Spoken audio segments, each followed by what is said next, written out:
जाओ सदा दिखाओ। हम जीतेंगे, हम जीतेंगे।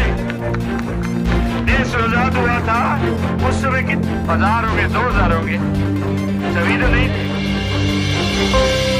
हमने कहा क्यों, ये थोड़ा हमारे ऊपर बम फेंके, हम जीतेंगे। हम इकट्ठे होते हैं प्रदर्शन करके, ये थोड़ा ईट सोचिए ये क्या जाएगी, अब चीज हमारी तरफ आ जाएगी। आंदोलन करो, चलाए करो, सड़कों पे निकलो, नारे लगाओ, तो पता करता कि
मेरी बड़े विस्तार के साथ गलबात उन्होंने सामने रखी और उन्होंने भी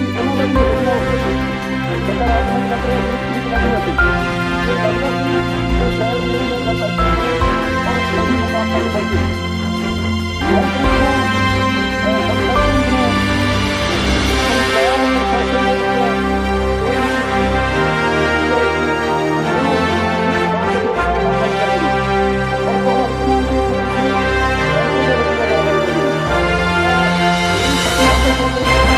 लगभग 9 घंटे जी पंजाब प्रशासन के नाल गल चली।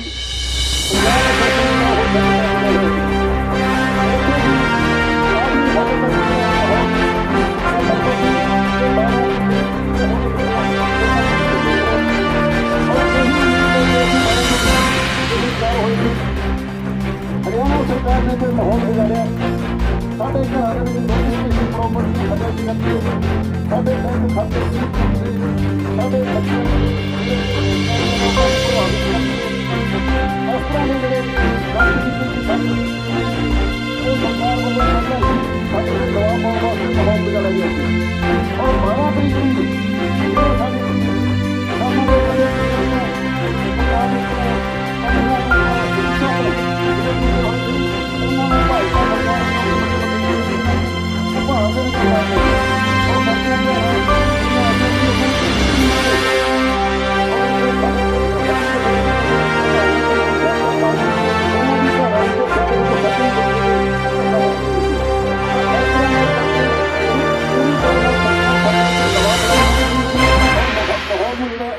बना के रखना चाहती थी पर इस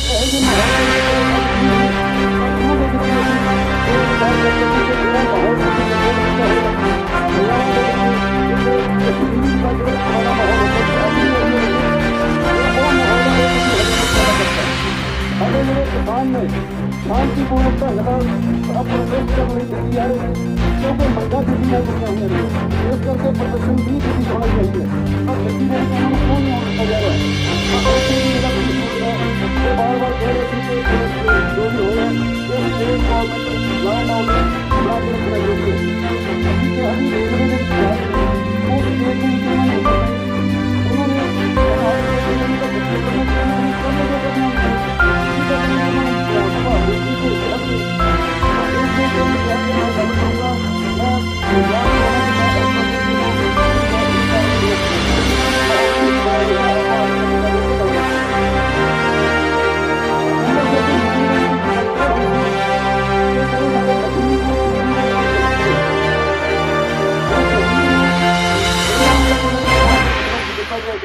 लेकिन जो जख्मी ने उन्होंने 10-10 लाख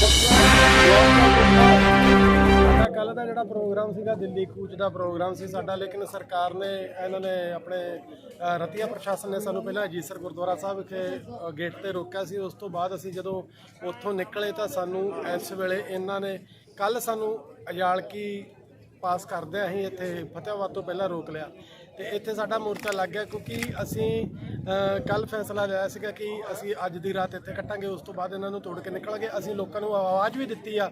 ਅੱਜ ਇੱਥੇ ਦੇਖੋ 14 ਤਰੀਕ ਨੂੰ ਬਹੁਤ ਵੱਡਾ ਇਕੱਠ ਹੁੰਦਾ ਜਾ ਰਿਹਾ। ਜਿਵੇਂ ਜਿਵੇਂ ਇਕੱਠ ਵਧੂਗਾ ਅਸੀਂ ਇਹ ਬੈਰੀਗੇਡ ਤੋੜ ਕੇ ਤੇ ਅਸੀਂ ਅੱਗੋਂ ਨਿਕਲਾਂਗੇ ਕਿਉਂਕਿ ਇਹਦੇ ਪ੍ਰਸ਼ਾਸਨ ਦੀ ਵੀ ਤਿਆਰੀ ਘੱਟ ਸੀਗੀ। ਉਹਨਾਂ ਨੇ ਕਿੱਲ ਨਹੀਂ ਸੀ ਲਾਇਆ, ਜੋ ਕਿੱਲ ਲਾ ਰਹੇ ਆ ਔਰ ਖੁਦਾਈ ਹੋਰ ਜਾਰੀ ਕਰ ਰਹੇ ਆ, ਉਹਨਾਂ ਦੀ ਤਿਆਰੀ ਦੀ ਕਮੀ ਦੇ ਕਰਕੇ ਅਸੀਂ ਰੁਕੇ ਆ। ਜਦੋਂ ਉਹਨਾਂ ਦੀ ਤਿਆਰੀ ਕੰਪਲੀਟ ਹੋ ਜੂਗੀ ਤੇ ਅਸੀਂ ਬੈਰੀਗੇਡ ਤੋੜ ਕੇ ਤੇ ਆਪਣੇ ਕਾਫਲੇ ਦੇ ਨਾਲ ਅੱਗੇ ਨਿਕਲਾਂਗੇ। ਇੱਕ ਹਰਿਆਣਾ ਸਰਕਾਰ ਐਸੀਆਂ ਯਾਨੀ ਕਿ ਨੀਤੀਆਂ ਅਪਣਾ ਰਹੀ ਹੈ ਜਿਹੜੀਆਂ ਕਿਸਾਨਾਂ ਦੇ ਨਾਲ ਨਹੀਂ ਅਪਣਾਉਣੀ ਚਾਹੀਦੀਆਂ, ਕੀ ਕਹੋਗੇ? ਦੇਖੋ ਹੁਣ ਤੱਕ ਜਿੰਨੀਆਂ ਵੀ ਸਰਕਾਰਾਂ ਭਾਰਤ ਦੇ ਵਿੱਚ ਆਈਆਂ ਨੇ ਕਿਸਾਨਾਂ ਦਾ ਪੱਖ ਕਿਸੇ ਵੀ ਸਰਕਾਰ ਨੇ ਨਹੀਂ ਲਿਆ, ਪਰ ਇਹ ਜਿਹੜੀ ਇੱਕ ਹਿਟਲਰ ਨੀਤੀ ਲੈ ਕੇ ਹਰਿਆਣਾ ਸਰਕਾਰ ਜਾਂ ਇਹ ਅੰਗਰੇਜ਼ਾਂ ਨਾਲੋਂ ਵੀ ਖਤਰਨਾਕ ਨੀਤੀਆਂ ਲੈ ਕੇ ਸਰਕਾਰਾਂ ਨੂੰ ਬਰਬਾਦ ਕਰਨ ਦੇ ਲਈ ਸਿਰਫ ਕਾਰਪੋਰੇਟ ਘਰਾਣਿਆਂ ਦੇ ਹੱਕ ਦੇ ਵਿੱਚ ਸਰਕਾਰਾਂ ਆਈਆਂ ਨੇ। ਹਰਿਆਣਾ ਸਰਕਾਰ, ਸੈਂਟਰ ਸਰਕਾਰ ਇਸ ਹੱਕ 'ਚ ਆਈ ਆ। ਇਹਦੇ ਨਾਲ ਕਿਸਾਨੀ ਖਤਮ ਹੋ ਜੂਗੀ, ਮਜ਼ਦੂਰ ਵਰਗ ਖਤਮ ਹੋ ਜੂਗਾ, ਪਰ ਇਸ ਦੀ ਲੜਾਈ ਅਸੀਂ ਲੜਾਂਗੇ ਭਾਵੇਂ ਸਾਨੂੰ ਇਸ ਦੇ ਵਿੱਚ ਆਪਣੀਆਂ ਜਾਨਾਂ ਵੀ ਦੇਣੀਆਂ ਪੈਣ, ਕੁਰਬਾਨੀਆਂ ਵੀ ਦੇਣੀਆਂ, ਪਰ ਆਉਣ ਵਾਲੀਆਂ ਨਸਲਾਂ ਅਤੇ ਫਸਲਾਂ ਦੇ ਲਈ ਅਸੀਂ ਲੜਾਈ ਜਾਰੀ ਰੱਖਾਂਗੇ, ਸੰਘਰਸ਼ ਲੜਾਂਗੇ ਤੇ ਜਿੱਤਾਂਗੇ। ਨਾਮ ਹੈ ਜੀ? ਮੈਂ ਸਤਨਾਮ ਸਿੰਘ ਲੰਬਾ, ਭਾਰਤੀ किसान यूनियन ਦਾ ਬਲਾਕ ਪ੍ਰਧਾਨ ਹੈ ਰਤੀਏ ਹਲਕੇ ਦਾ। ये सरकार का गलत कदम है। पहले भी कई दिनों से पुलिस प्रशासन लगा हुआ था हमारे किसानों को डराने धमकाने कि वो बाहर ना निकले, और किसान जो है वो डरने वाला नहीं है, अपनी मांगों के लिए बिल्कुल जागरूक है। तो इसलिए क्योंकि वो मांगे जो है वो दिल्ली से जुड़ी हुई हैं, केंद्रीय सरकार से जुड़ी हुई हैं, तो इसलिए हमें वो केंद्र सरकार के सामने रखनी है, वहाँ पर हमें प्रोटेस्ट करना है। तो लेकिन ये हरियाणा सरकार का एक बहुत ही गलत कदम है कि उन्होंने, हालांकि हम तो 13 तारीख को 2 बजे चले हैं, लेकिन उन्होंने 11 तारीख को ये रोड बंद कर दिया। अभी आप देख रहे हैं रोड को उखाड़ दिया, कील लगा दिया रास्ते में। ऐसा लग रहा है जैसे किसान जो है वो हमारे हिंदुस्तान का ना हो, पाकिस्तान से आया हो। किसान देश का अन्न भंडार भरने का काम करता है और सरकार जो है वो किसान को दबाने में लगी हुई है, लेकिन सरकार जो किसान है वो दबने वाला नहीं है, डरने वाला नहीं है। और अगली रणनीति क्या होएगी जी? अगली रणनीति एसकेएम में निर्धारित होती है। शंभू बॉर्डर पर भी हमारा संघर्ष चल रहा है, खनौरी बॉर्डर पर भी हमारा संघर्ष चल रहा है। आज हरियाणा के सिरसा में, हिसार में, सोनीपत में, कई जगह पर पूरी बहुत बड़ी हलचल देखी जा रही है। तो उसी हिसाब से आगे की रणनीति टाइम पर तय की जाएगी। और आप इससे दिल्ली को कूच करेंगे या 1-2 दिन अजब लगेंगे जी? नहीं, हम अपनी रणनीति के तहत अभी यहाँ पर अपने मोर्चा लगा दिया है। अभी ये मोर्चा चलता रहेगा। जैसे ही उधर से क्या रिपोर्ट आती है शंभू से और खनौरी से, और बाकी हमारी जथेबंदी जो एसकेएम नॉन पॉलिटिकल उसके साथ जुड़ी हुई है, उसमें क्या हमारी चर्चा होती है, उसी हिसाब से प्लानिंग करके दिल्ली जरूर जाएंगे। ये मैं आपके साथ कमिटमेंट करता हूँ कि दिल्ली जरूर जाएंगे। और जैसे हरियाणा सरकार अपनी एक सख्त, क्या कहेंगे हरियाणा सरकार को? देखिए, एक और पंजाब की सरकार है जिन्होंने मध्यस्थता करा के केंद्र के 2 मंत्रियों को बुलाया और हमारे साथ बैठे, हमारी वहाँ पर किसानों की मांगों की पैरवी की। और दूसरी ओर जो हमारी हरियाणा की सरकार है जो हमारे सामने कील ठोक रही है। मैं तो धन्यवाद करता हूँ पंजाब सरकार का, जिन्होंने ऐसा प्रयास किया कि मसला उठने से पहले ही निपट जाए, हमारी मांगे जो केंद्र सरकार है वो मान ले। लेकिन जो हमारे हरियाणा की सरकार का रवैया है ये बहुत ही निंदनीय रवैया है। ये हमारे ही देश के किसान हैं। अगर हम पंजाब के लोगों को हरियाणा से क्रॉस नहीं करने देंगे तो फिर कहाँ जाएंगे वो? क्या पाकिस्तान जाएंगे वो?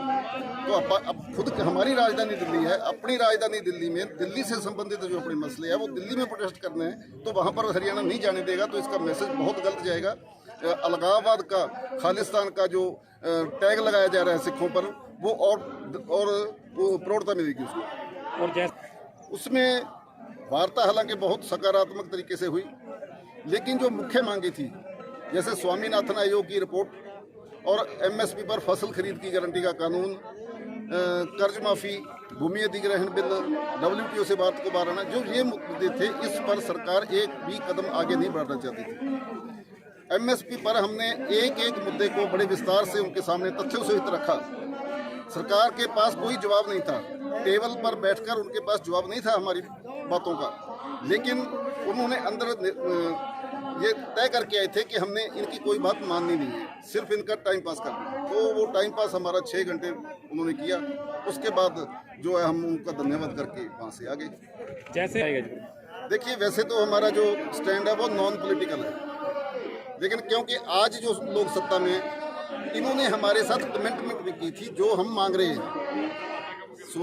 प्रधानमंत्री नरेंद्र मोदी जब गुजरात के मुख्यमंत्री थे तो इसने उस समय के प्रधानमंत्री डॉक्टर मनमोहन सिंह के पास एक चिट्ठी लिखी थी जिसमें उन्होंने कहा था कि किसानों को एमएसपी पर फसल खरीद की गारंटी का कानून दिया जाए। ये उनकी कमिटमेंट्स हैं। तो हम चाहते हैं कि इनको जो लागू किया जाए, तो अगर वो इनको लागू नहीं करेंगे तो इसका जैसे इलेक्शन आएगा, अगर सत्ताधारी जिनसे हमारे मांगे जुड़ी हुई हैं वो नहीं करेंगे पूरी, तो हम भी उनके खिलाफ अपना स्टैंड ले सकते हैं। वैसे हमारा कोई मतलब नहीं है कि कौन सत्ता में है कौन बाहर है, कोई पॉलिटिकल क्या पार्टी क्या कर रही है, लेकिन सत्ताधारियों के खिलाफ फिर हम मोर्चा जरूर खोलेंगे। और कई किसान जथेबंदी जो देखिए, कुछ जथेबंदियां ऐसी हैं जो स्वामीनाथन आयोग की रिपोर्ट को लागू करने के पक्ष में उनकी विचारधारा उनकी इजाज़त नहीं देती, और जो कर्ज माफी है उसकी भी उनकी विचारधारा है जो वो इजाज़त नहीं देती। ऐसी जथेबंदियां देखने में लगता है कि ये किसानों की लड़ाई लड़ रही हैं, लेकिन असल में उनका जो विचारधारा है उनकी वो कहीं और जुड़ी हुई है। दूसरा, जो राजनीति में लोग चले गए हैं, हालांकि वो भी अपने तौर पर लड़ सकते हैं, उनको भी किसी ने नहीं रोका है लड़ने के लिए, क्योंकि ये मुद्दे किसान के हैं, किसी जथेबंदी के नहीं हैं। और किसान के मुद्दे हल करने के लिए चाहे वो राजनीति में चले गए, वो अपने तरीके से लड़ सकते हैं, कोई दिक्कत नहीं है उसमें। ठीक है, हम एक प्लेटफॉर्म पर हम आपस में नहीं विचार कर सकते, लेकिन वो भी तो लड़ाई तो शुरू कर सकते हैं। और बड़ा दिल दिखा के जो भी किसानों की इन मांगों को लेकर इस संघर्ष में शामिल हो रहा है, हम उनका स्वागत कर रहे हैं।